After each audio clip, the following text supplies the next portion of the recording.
What if the very system we cherish was built on ignorance? What if the people we elect, the voices we trust, are no wiser than shadows on a wall? What if democracy isn't the path to justice, but a polished illusion, a beautiful mistake? To question democracy today is almost heresy. But over 2 millennia ago, Plato, one of the greatest minds of all time, did exactly that. He dared to ask, should everyone have the right to rule, or only the wise? This is the story of Plato's political vision, his dream of a society led by philosopher-kings, and his deep suspicion of the democratic world he saw crumbling around him. Plato was born in a time of chaos. Athens, the birthplace of democracy, had just suffered defeat in the Peloponnesian War. Its golden age was fading. Corruption was everywhere. And the people, once proud and principled, seemed lost, chasing popularity over wisdom.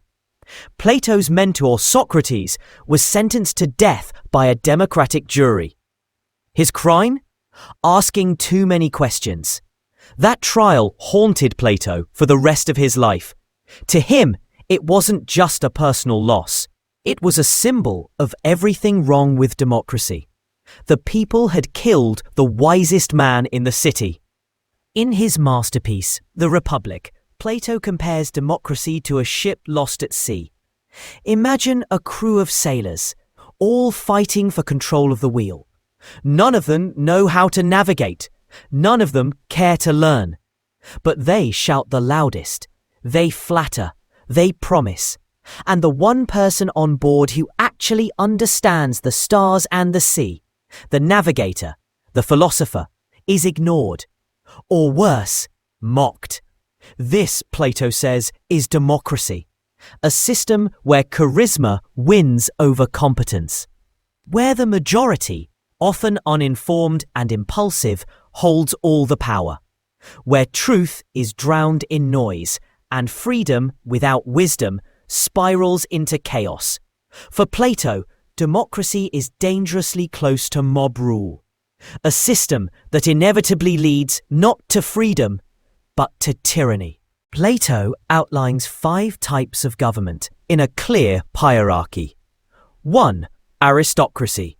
Rule by the wise and virtuous. This is his ideal. 2. Timocracy. Rule by those who value honor and military strength. 3. Oligarchy. Rule by the rich and powerful. 4. Democracy. Rule by the many, driven by desire and pleasure. 5. Tyranny. Rule by a single, lawless individual who rises from the chaos of democracy. In this structure, democracy is not the peak. It's the second worst form of government. Why? Because in giving everyone equal say, regardless of wisdom, knowledge, or virtue, it opens the door for demagogues, leaders who tell people what they want to hear, who manipulate the crowd, and who eventually seize power for themselves. Sound familiar? Plato's warning is timeless. So what's the alternative? Plato's answer is radical and deeply idealistic. Only philosophers should rule.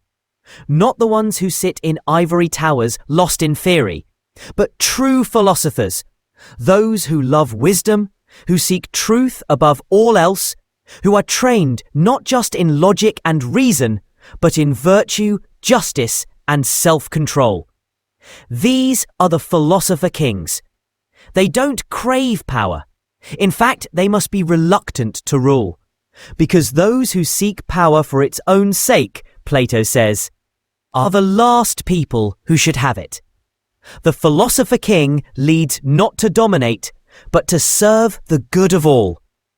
And they rule not by opinion, but by knowledge, guided by the eternal form of the good, like a captain steering a ship by the light of the sun. But philosopher-kings are not born, they're made. Plato designs a system of education to shape the soul. From early childhood to the age of 50, future rulers must undergo years of training in mathematics, music, physical discipline, dialectic, and above all, moral development. Their journey mirrors the allegory of the cave, climbing from darkness to light, from illusion to understanding, until they are capable of seeing the truth not just with the eyes, but with the soul. Only then are they fit to lead, because they understand to govern others, one must first master oneself. Plato's vision is breathtaking, but it's also difficult. Even Plato admitted that such a system might never exist on Earth. He said, "There will be no end to the troubles of states until philosophers become kings or kings become philosophers." It's not a call for dictatorship. It's a demand for wisdom in power. And yet, many have misunderstood Plato. Some accuse him of elitism, of anti-democratic thinking. But perhaps the real challenge he poses is this: what do we value more? Popularity or truth?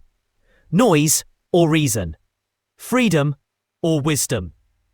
Plato didn't hate democracy. He feared what it could become when driven by emotion, distracted by pleasure, and blind to truth. His philosopher-kings may seem distant, even impossible. But his message remains urgent. Politics without philosophy is chaos. Power without wisdom is dangerous. And freedom without truth is a trap. So ask yourself, who leads your world? What kind of voice do you follow? And in the age of noise, will you have the courage to listen to wisdom?